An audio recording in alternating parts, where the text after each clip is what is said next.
Mi gratitud para con la Comisión Especial Conmemorativa del Centenario de nuestra Carta Magna de 1917 y a esta generosa audiencia que el día de hoy se congrega para escuchar este muy rápido repaso de lo que ha sido la participación de los hombres y las mujeres de Michoacán en lo que han sido los grandes momentos constitucionales del país.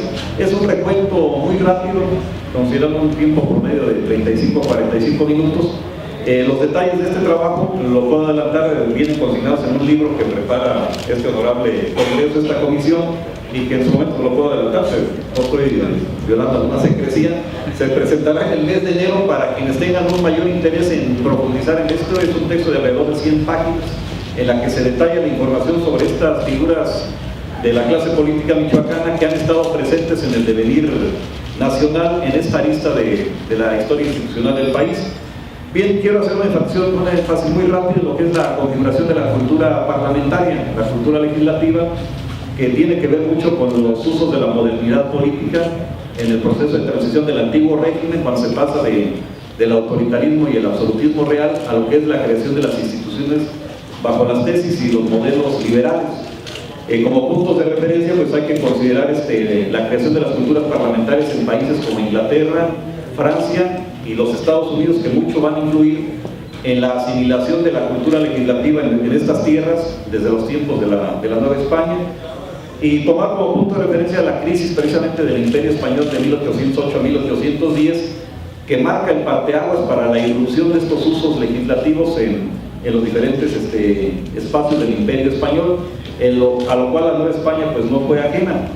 Y en ese contexto podemos encontrar los primeros atisbos de lo que va a ser la cultura legislativa en estas tierras.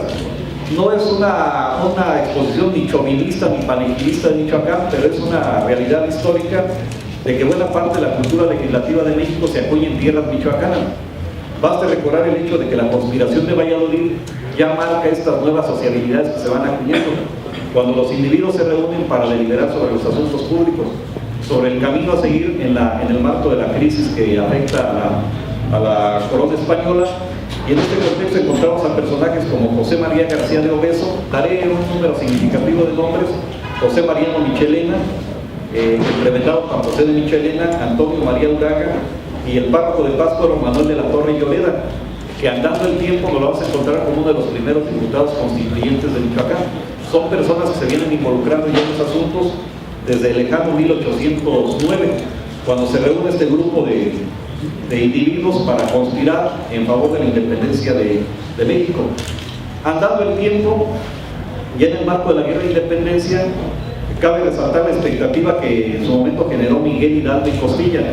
Si bien no oriundo en estricto sentido de Michoacán, sí radicado durante más de un cuarto de siglo en estas tierras. Él vivió en estas ciudades alrededor de un cuarto de siglo, y en el marco de su labor como líder insurgente va a plantear en el mes de noviembre la posibilidad de organizar un congreso. Es el primero que menciona esta palabra mágica, congreso, que está tomada del modelo de desarrollo en los Estados Unidos, donde ya está establecido un congreso general, lo que los padres fundadores llamaban el Congreso Continental en sus reuniones de Filadelfia. Hidalgo plantea la idea de un congreso en el mes de noviembre de 1810. No le alcanzó el tiempo ni la vida a Hidalgo para materializar este proyecto, pero sí va a ser retomado por sus herederos políticos y continuadores del movimiento, como es el caso de Ignacio López Rayón. El licenciado Ignacio López Rayón, oriundo de Tlalpujahua, que en agosto de 1811 organiza lo que es la Junta Nacional Americana, que es un cuerpo que puede hablar entre mitad ejecutivo y mitad deliberativo legislativo. La Junta Nacional Americana, ya nos lo ha demostrado en sus estudios el doctor Moisés Guzmán Pérez, tuvo una actividad efectiva. Las disposiciones que emanaron de este cuerpo tuvieron valor y fueron aplicadas en muchos de los lugares que estaban controlados por la insurgencia. La Junta Nacional Americana, que se va a extender entre 1811 y hasta 1813, cuando sus integrantes entran en una situación ya de conflicto irreversible, tuvo como compañeros a otro michoacano destacado que fue José Sixto Berlusco, de formación clerical igual que de la Torre Lloreda, pero va a ser uno de los grandes precursores de estos prototipos de los legisladores michoacanos. Andando el tiempo nos vamos a encontrar a Berlusco como diputado al Constituyente General de 1824, acompañados también del capitán general José María Lisiaga, oriundo de otras tierras, pero que también forma parte de este primer cuerpo colegiado que fue la Suprema Junta Nacional Americana. Esta incipiente actividad legislativa va a ser tomada en firme en aquel proyecto que auspicia Morelos. Voy recorriendo muy rápido porque es largo de relatar, para tratar de hacer un poquito más de énfasis en la coyuntura de 1917. Estos proyectos parlamentarios legislativos van a ser retomados en la coyuntura de la vigencia de la Constitución de Cádiz. La Constitución de Cádiz, de hecho, marca ya la irrupción formal de un cuerpo de estas características que se instituye. Hay que recordar que la monarquía española las juntas de Cádiz, las Cortes de Cádiz decretan el 19 de marzo de 1812 la vigencia de la Constitución Política de la monarquía española, que va a ser decretada también en estas tierras, generando reacciones muy encontradas, desde la resistencia de la oligarquía colonial que se resiste a aceptarla, hasta aquellos sectores criollos y mestizos que lo perciben como un instrumento para concretar sus expectativas de participación política. La Constitución de Cádiz se constituye en el marco de referencia a través del cual los criollos insurgentes van a organizar el Congreso de Chilpancingo. A iniciativa de Morelos, en el verano de 1813, se madura esta idea. Cuando la Junta Nacional Gubernativa de Rayón es poco viable, Morelos convoca a este Congreso, conocido popularmente como el Congreso de Chilpancingo, por el lugar en el que se reunió, y que se va a fijar como tarea crear la primera constitución política del país. Aún en esta situación de guerra, Morelos convoca a los criollos letrados para que participen en este cuerpo legislativo que tiene esta tarea en las condiciones que genera la propia guerra. ¿Quiénes participan en este cuerpo? Entre otros, el abogado y general Ignacio López Rayón. Hay que recordar que a pesar de la discrepancia personal entre Morelos y Rayón, se le sigue considerando al tlalpujagüense como el heredero político y moral de Hidalgo. Entonces se le tienen muchas consideraciones y se le toma en cuenta para estos proyectos legislativos. Rayón representa inicialmente a la provincia de Guadalajara. El clérigo y también ya experimentado en la carrera de las armas José Sixto Verduzco representa a la provincia de Michoacán. José María Lisiaga la de Guanajuato. José Manuel de Herrera la recién creada provincia de Tecpan. José María Muriel Galardi la de Oaxaca. Y en calidad de legisladores suplentes se nominó a Carlos María de Bustamante por la provincia de México, José María Cos la de Veracruz y el licenciado Andrés Quintana Roo por la de Puebla. Son estos los primeros diputados que van a trabajar alrededor del proyecto constitucional. Y en este contexto de guerra, un aspecto poco conocido es que se elaboran diferentes proyectos constitucionales. Uno de ellos es el que, con el título Constitución Provisional del Imperio de Anáhuac, se le hace llegar a López Rayón de un autor anónimo. Otro personaje como es el padre Vicente Santa María, también elaboró un proyecto de constitución. Fray Vicente Santa María, religioso franciscano que vivió largos años en esta ciudad, también manda un proyecto. Los Guadalupes, esta organización secreta que apoyó la independencia, también elabora otro proyecto que se le hace llegar a Morelos. El aspecto más conocido es la labor que lleva a cabo el Congreso de Chilpancingo. Este congreso que debe de andar itinerante a raíz de las derrotas militares de Morelos en el invierno de 1813 y al principio de 1814. Y la labor de este congreso se va a desarrollar en buena medida en tierras michoacanas. De hecho, el doctor Guzmán Pérez ha documentado que el grueso de la elaboración de la Constitución de Apatzingán tuvo lugar en el casco de la hacienda de Tiripitío, en la jurisdicción de Tuzantla, no confundir con la tenencia de Tiripetío, municipio de Morelos, sino en aquellos parajes calentanos. Ahí se redactó la parte medular de la Constitución de Apatzingán, el decreto constitucional para la libertad de la América Mexicana, con la participación de estos diputados que he enunciado, más otros que se fueron incorporando en el paso del tiempo. Entonces se puede percibir como buena parte de esta labor pues se hace en tierras michoacanas, por lo cual pues podemos afirmar de manera precisa y objetiva que Michoacán es el pionero de la labor parlamentaria en el país. Además de Tiripetío, otros lugares donde trabajó este congreso están las estancias de Cucha y Papatzingán, la hacienda de Canario. Vamos a hacer incluso un reconocimiento desde este espacio a estos parajes, a estos ancestros de nosotros que de alguna manera colaboraron con estos diputados, generándoles las condiciones adecuadas para que pudieran trabajar.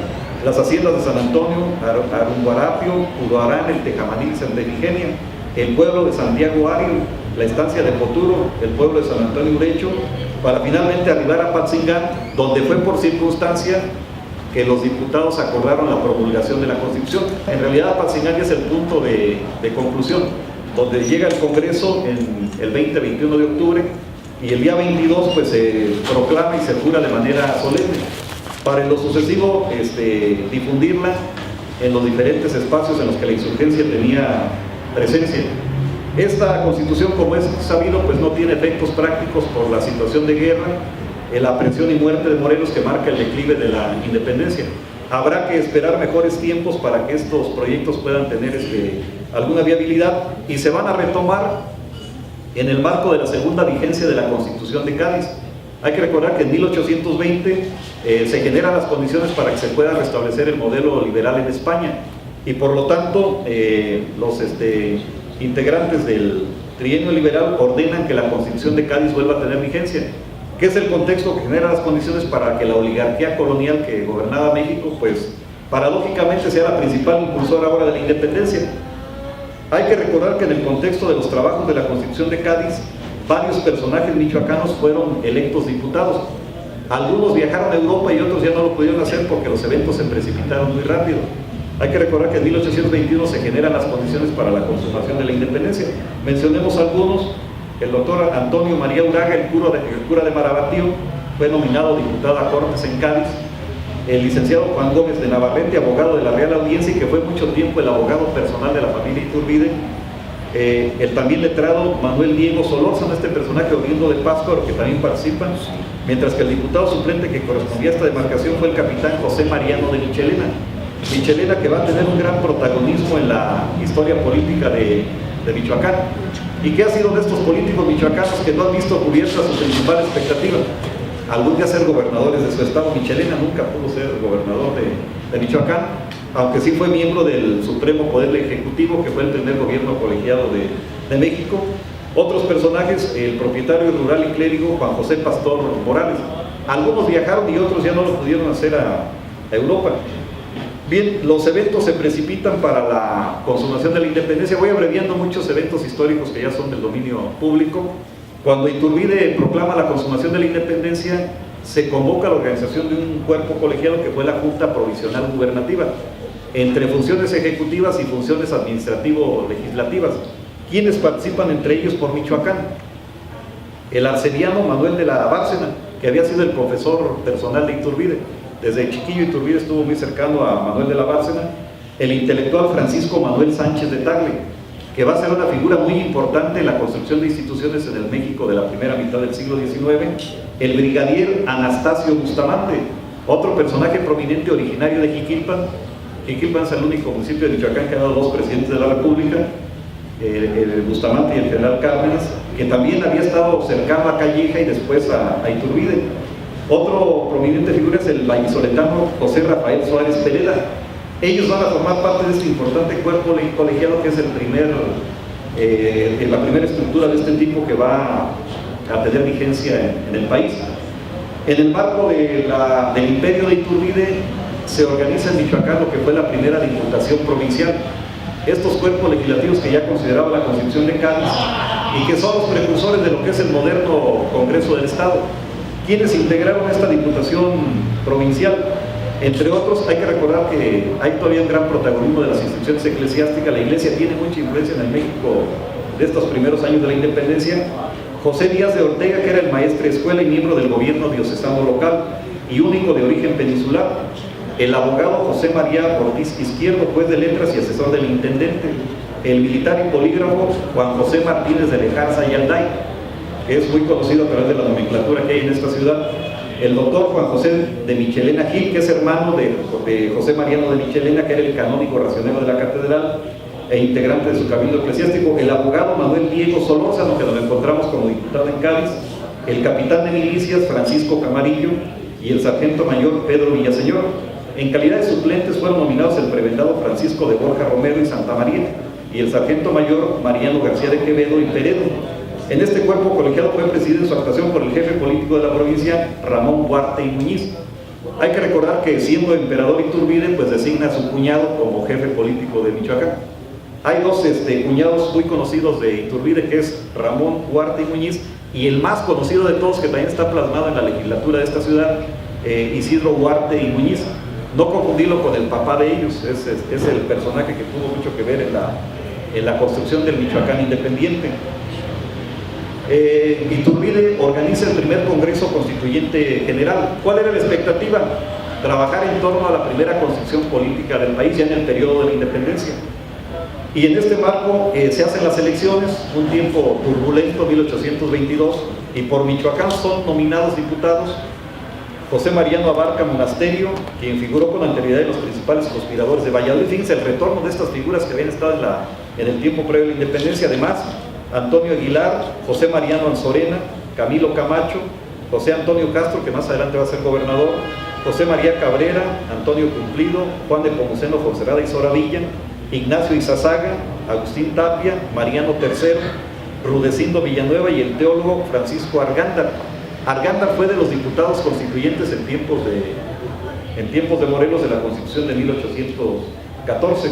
Este primer Congreso Constituyente pues no logra concretar sus trabajos. Hay que recordar que Iturbide lo diluye y va a crear una figura alternativa que fue la Junta Nacional Instituyente, a través de la cual Iturbide trata de manipular el proceso de creación de la Constitución. ¿Quiénes figuraron en este cuerpo nacional instituyente? Entre otros, Francisco Argándar. Llama mucho la atención porque hay que recordar que Iturbide fue uno de los principales enemigos de las fuerzas de Morelos, pero el tiempo va diluyendo enconos, resentimientos y también acomodos políticos. Entonces Argándar figura entre estos diputados instituyentes. También participa José María Abarca Monasterio, un personaje de Pátzcuaro, y Antonio Aguilar, así se llama, es homónimo del cantante contemporáneo, ¿no? Siendo la única novedad el clérigo Francisco Uraga, que radicaba en esta ciudad y era uno de los clérigos más ilustrados.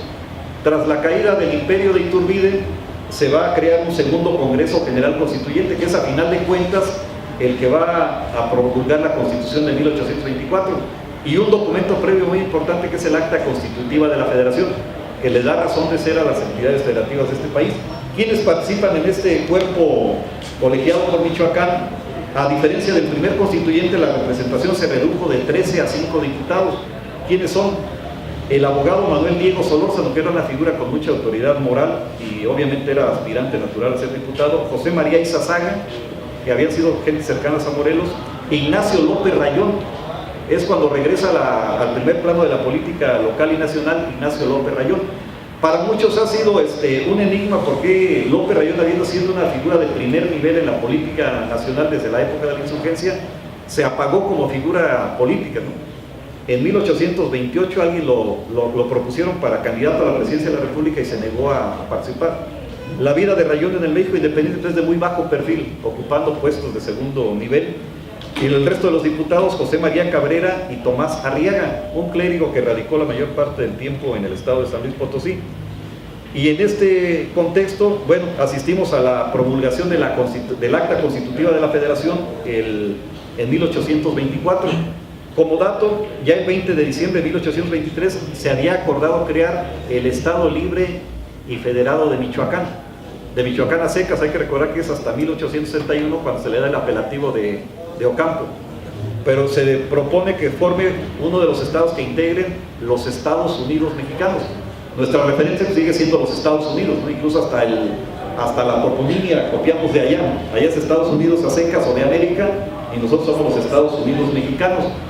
Se promulga el 4 de octubre de 1824 la Constitución General y la tarea de las entidades federativas es elaborar sus propias constituciones particulares.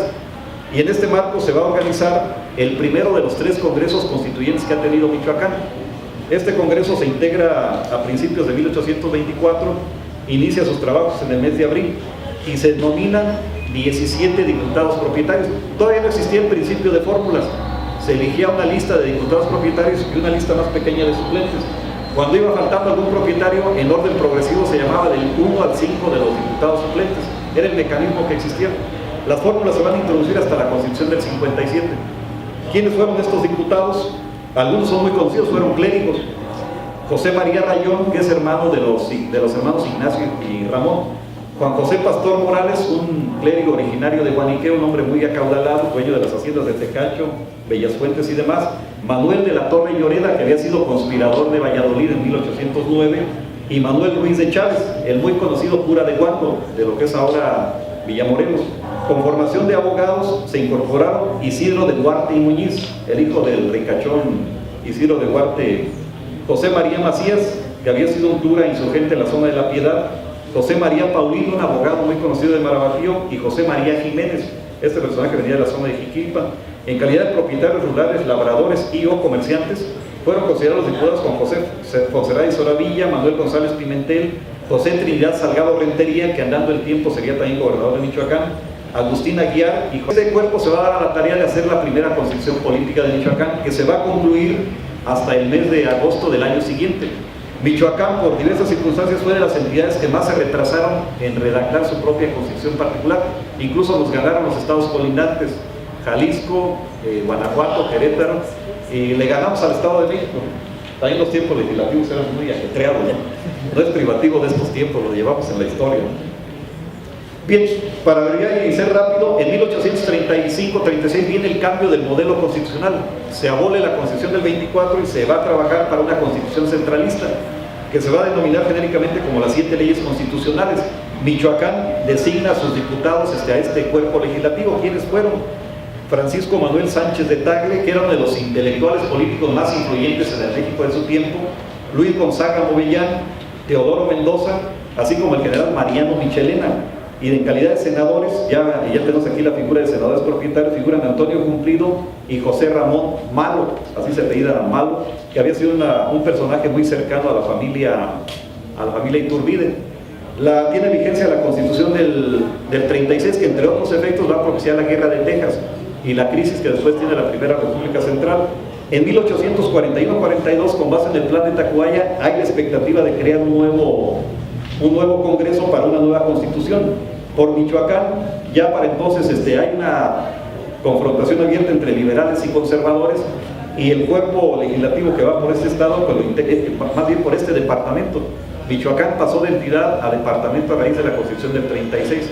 Es el departamento de Michoacán, y participan los abogados Evaristo Barandarian, Juan Bautista Ceballos, este personaje oriundo del estado de Durango, que andando el tiempo incluso va a ser gobernador de Michoacán y presidente interino de la República, Juan Bautista Ceballos.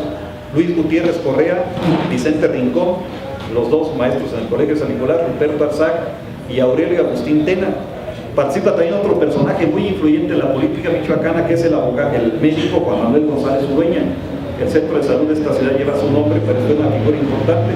Así como los hacendados, no pueden llamarle abogado Ocampo porque no terminó la carrera, Melchor Ocampo y Juan Huerta Antón. Huerta con alguna relación con el futuro general Epitacio Huerta, que va a tener mucha influencia en Michoacán también.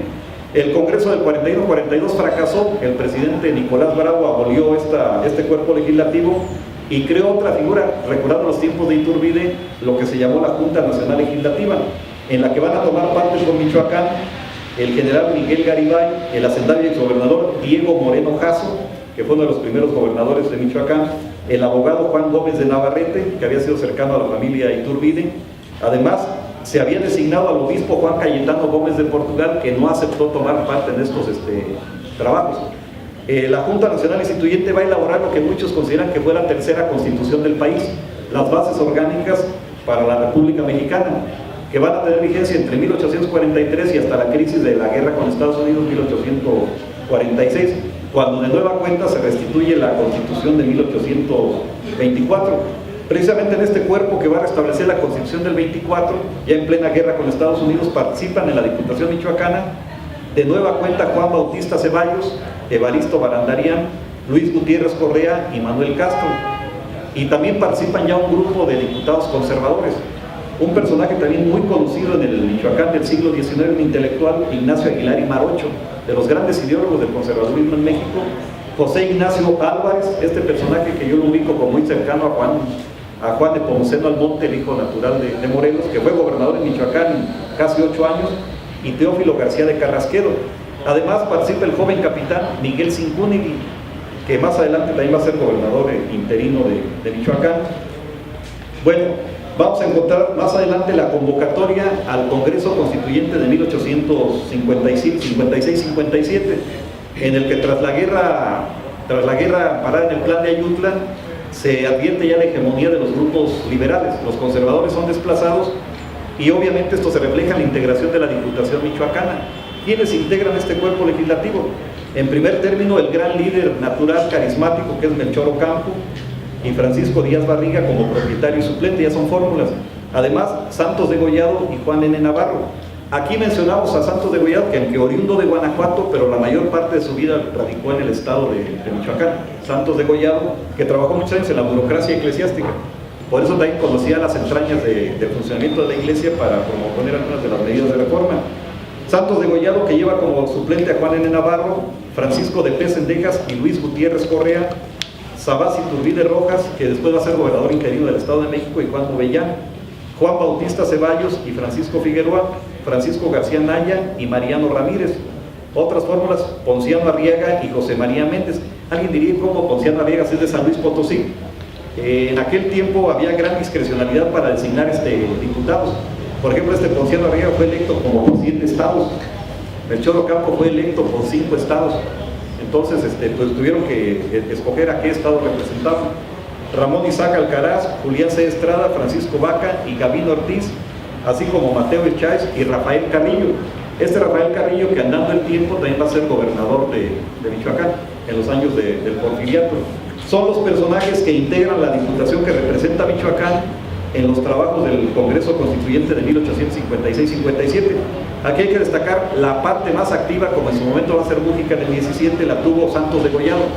Santos Degollado participa en el grueso de los debates, entre otras cosas, pues participa en discusiones como la tolerancia y la libertad de cultos, que era un tema muy sensible en aquel tiempo, el derecho de propiedad, el derecho de tránsito, la abolición de pasaportes y las cartas de seguridad, la fusión territorial administrativa de Coahuila y Nuevo León, la libertad de industria, la libertad de enseñanza, el derecho de petición, la abolición de monopolios y estancos, por mencionar algunos de los temas en los que se registró la amplia participación de Santos Degollado. Bien, y en este contexto llegamos al último gran momento de la creación y actuación de las diputaciones que representan a Michoacán, y que va a ser precisamente la de 1916-1917. Aquí sí quiero enfatizar en que en 1916-1917, gracias, estamos en un periodo de transición. A raíz de la revolución de 1910 viene un cambio drástico en la composición de la clase política michoacana. Lo que había sido la gran clase política michoacana porfiriana, liderada por el gobernador Aristeo Mercado, que ejerció el poder ejecutivo durante poco más de 20 años, viene un proceso de recomposición que se va dando en los años subsecuentes a la caída del general Porfirio Díaz. Y esto se refleja, entre otras cosas, en la irrupción de nuevos actores político-ideológicos. Los viejos liberales del siglo XIX, representados en parte por la oligarquía porfirista y en parte por los liberales independientes, va a tener nuevos acompañantes en el desarrollo de la clase política michoacana, como es el caso del Partido Católico Nacional. El catolicismo también irrumpe como actor político a principios del siglo XX, y este partido político, que tuvo una gran convocatoria en 1912 y 1914, que incluso se consideró como un peligro para el Estado laico, a grado tal que fue materialmente abolido en 1914. Y también empiezan a tener algún protagonismo los actores socialistas. Hay que recordar que a principios del siglo XX el socialismo ha proliferado en buena parte del mundo, ya no solo en Europa y en Estados Unidos, sino que también en los países de América Latina. Entonces encontramos tres espectros ideológicos actuantes en diferente nivel de convocatoria: los viejos liberales, los católicos y los incipientes socialistas. Probablemente los menos conocidos sean los socialistas, aunque con el paso del tiempo pues van a evolucionar y van a lograr un posicionamiento importante. Michoacán pasa por un periodo de recomposición de su clase política, reflejado en la caída de Aristeo Mercado, una serie de gobernadores militares, tanto del ejército como de las fuerzas constitucionalistas. Hablamos de los generales Alberto Yarza, Alberto Dorantes, Jesús Garza González, por cierto fusilado en el Panteón de Morelia, luego que lo fueron a traer para pedirle cuentas, y los generales revolucionarios coahuilenses Gertrudis Sánchez, Alfredo Elizondo y el huetamense José Rentería Lubiano. Ya en 1917 pues se va a restablecer el orden constitucional con la elección de un gobernador ya michoacano y más propiamente moreliano, que va a ser el ingeniero Pascual Ortiz Rubio. Pero en el tiempo previo pues se organizan las elecciones que convoca Carranza para designar diputados al Congreso, a lo que fue el tercer Congreso Constituyente General de perfil liberal, y que en Michoacán, bueno, se van a organizar muy a la carrera las elecciones. Hay que recordar que en 1916 Michoacán todavía está muy afectado por la actividad de los grupos armados que siguen proliferando. Están las gavillas, por ejemplo, de Chávez García, que son las más conocidas, Anastasio Pantoja, el Chivo Encantado y otros personajes que incluso tenían el atrevimiento de meterse hasta la mismísima ciudad de Morelia a hacer sus habituales tropelías, ¿no? Entonces era una situación de inseguridad. ¿Quiénes fueron electos diputados por el estado de Michoacán? No todos van a participar en el Congreso Constituyente por diversas circunstancias. Los voy a enumerar porque precisamente son en la parte central de este evento. Francisco Ortiz Rubio y José Pilar Ruiz. ¿Le suena el nombre? Ese es el hermano del ingeniero Pascual Ortiz Rubio. Ayer me percataba que tuvo mucha influencia en el Ayuntamiento de Morelia durante muchos años. José Pilar Ruiz es un médico también que a final de cuentas es el que asiste al Congreso y es el que está plasmado en una de las calles de la colonia Felicitas del Río, el doctor José Pilar Ruiz. Por el segundo distrito, también con cabecera en Morelia, Alberto Peralta Rodríguez, que era un operador político del general Calles que andaba acá por Michoacán y las circunstancias pues, le permiten que sea diputado. Y José Rubén Romero González, este es nuestro futuro José Rubén Romero, el autor de Pito Pérez y demás obras, va en calidad de suplente, empezaba a hacer sus pininos. En tercer distrito, con sede también en Morelia, Cayetano Andrade López y Carlos García de León Segura. Por el cuarto distrito, con cabecera en Sinapecuaro, Salvador Errejón y Uriel Avilés Maya. Por el quinto distrito, con sede en Marabatío, Gabriel Cervera Riza, también otro general fuereño, y Enrique Parra González. Por el sexto distrito, con residencia en Zitácuaro, Onésimo López Couto, que había sido líder estudiantil antimercadista, y Francisco Martínez González. Por el séptimo distrito de Huetamo, Salvador Alcaraz Romero, que había representado a algunos grupos revolucionarios en la Convención de Aguascalientes, y Sidronio Sánchez Pineda, que andando el tiempo también va a ser gobernador de Michoacán. Por el octavo distrito de Tacámbaro, Pascual Ortiz Rubio, siendo moreliano lo eligen por el distrito de Tacámbaro, y Manuel Martínez Solórzano. Es el personaje, médico proveniente del que le acaban de restituir el busto allá enfrente de la Biblioteca Pública Universitaria. El noveno distrito de Ario, Martín Castrejón y Roberto Sepúlveda. El distrito de Pátzcuaro, aquí hubo una doble elección. Martín Castrejón también fue electo por ese distrito, ¿no? Era un hombre muy carismático, también en el Congreso del 18 lo eligen por 2 distritos, ¿no? Se va a quedar con uno nada más, obviamente, y Alberto Alvarado. De hecho, Alberto Alvarado lo cubre en el distrito de Pátzcuaro, también su nombre está inmortalizado en una calle de esta ciudad. En el distrito 11 de Uruapan, José Álvarez y Álvarez, este personaje oriundo de Zamora, que incluso va a ser el jefe del Estado Mayor del presidente Calles más adelante, y Vicente Medina. Por el distrito de Apatzingán, José Silva Herrera e Ignacio Gómez. Por el distrito de Aguililla, Rafael Márquez y Joaquín Silva. Aguililla era cabecera del distrito en aquel tiempo. Por el 14, Jiquilpan, Amadeo Betancur Villaseñor y Abraham Mejía. Por el distrito de Zamora, Francisco José Mújica Velázquez, y lleva como suplente Antonio Barrete Fajardo. Por el distrito de La Piedad, otro personaje muy conocido, Jesús Romero Flores, un profesor de educación básica, y Luis G. Guzmán. Y por el distrito de Puruándiro, Florencio G. González y José de la Peña. ¿Cuál es el perfil genérico de estos personajes? De entre los 33 individuos nominados como diputados constituyentes, propietarios y suplentes por los 17 distritos electorales de Michoacán, pues hay que destacar el caso de Martín Castrejón, que fue electo como propietario de manera simultánea por los distritos de Pátzcuaro y Ario, representando solamente a este último. 13 de una u otra forma tuvieron algún protagonismo en la fase armada de la revolución, es decir, se involucraron. El espectro osciló entre individuos con una participación de primer plano, como fue el caso de Francisco J. Mújica Velázquez, suscriptor del Plan de Guadalupe promovido por Carranza. Él fue de los que firmaron este plan allá con Carranza en Coahuila, hasta el médico Amadeo Betancur Villalobos, quien por diversas circunstancias sirvió como tal en las tropas al mando de Rafael Sánchez Tapia. Es decir, está en los dos extremos, desde el que de manera deliberada fue a la revolución hasta el que por circunstancia. Al doctor Amador se lo encontraron, se lo llevaron y se tuvo que ir a hacer los servicios de médicos. De entre los diputados propietarios electos por diversas razones no acudieron a los trabajos del Congreso Constituyente los hermanos Francisco y Pascual Ortiz Rubio, no quisieron ir a los trabajos del Constituyente, y Salvador Errejón, mientras que en lo que respecta al distrito de Puruándiro, ninguno de los dos integrantes de la fórmula participó, se dieron el lujo de no ir, ¿no? En el caso de Pátzcuaro, por la doble elección hecha en favor de Martín Castrejón, acudió su compañero de fórmula Alberto Alvarado. Los 13 legisladores constituyentes que se involucraron en la fase armada de la revolución entre propietarios y suplentes fueron Alberto Peralta Rodríguez y Gabriel Cervera Riza, oriundos de Sonora y Coahuila respectivamente, que por los azares de este movimiento pararon en tierras michoacanas. Además, Salvador Errejón, Uriel Avilés Maya, Salvador Alcaraz Romero, Sidronio Sánchez Pineda, Martín Castrejón, José Álvarez y Álvarez, Rafael Márquez, Amadeo Betancur Villalobos, Francisco J. Mújica y Luis G. Guzmán. En el libro que se está preparando viene una síntesis de estos, una síntesis biográfica de estos personajes, la podrán ver ahí. Es del dominio público y de reconocimiento unánime en la historiografía que el integrante de la Diputación Constituyente por Michoacán más destacado fue Francisco J. Mújica. Se le identificó como prominente miembro de la llamada ala radical o jacobina, en la que también figuraron personajes como Esteban Vaca Calderón, Rafael Martínez de Escobar y Heriberto Jara. En ese contexto, el general y diputado Mújica Velázquez desempeñó la presidencia de la primera Comisión de la Constitución.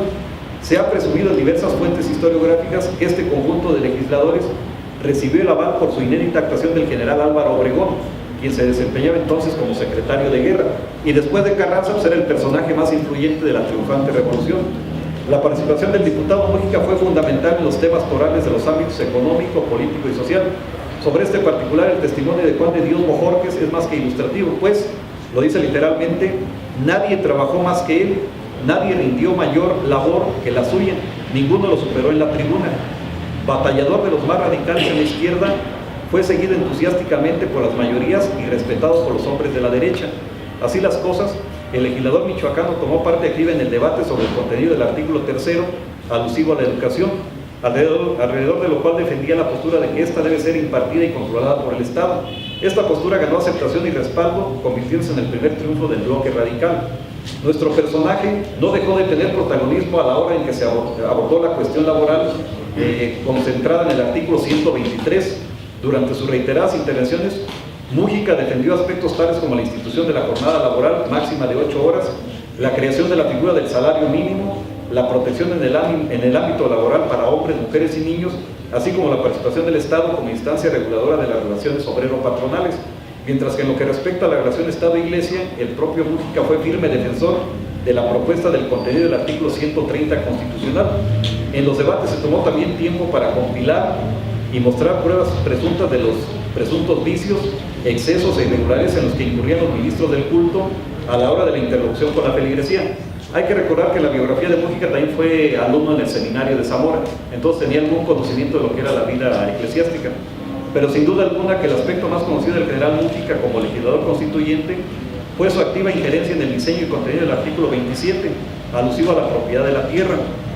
Fue intransigente defensor de las tesis de que es solo la nación la que tiene el inalienable derecho sobre la propiedad territorial. El Estado, en todo caso, sería la instancia que otorgara el usufructo de la tierra a los individuos en forma colectiva y particular. En ese marco se considera además el monopolio estatal sobre bosques y aguas. Además, fue decidido promotor de la expropiación de los latifundios por causa de utilidad pública para llevar a cabo el magno proceso de democratización de la propiedad raíz que se tradujo en la reforma agraria materializada por los sucesivos gobiernos federales y estatales en diferente magnitud hasta el ocaso del siglo XX. Cabe referir la convocatoria, como había sucedido en 1824 y 1857, al tercer Congreso Constituyente General de Michoacán para elaborar la Constitución de 1918.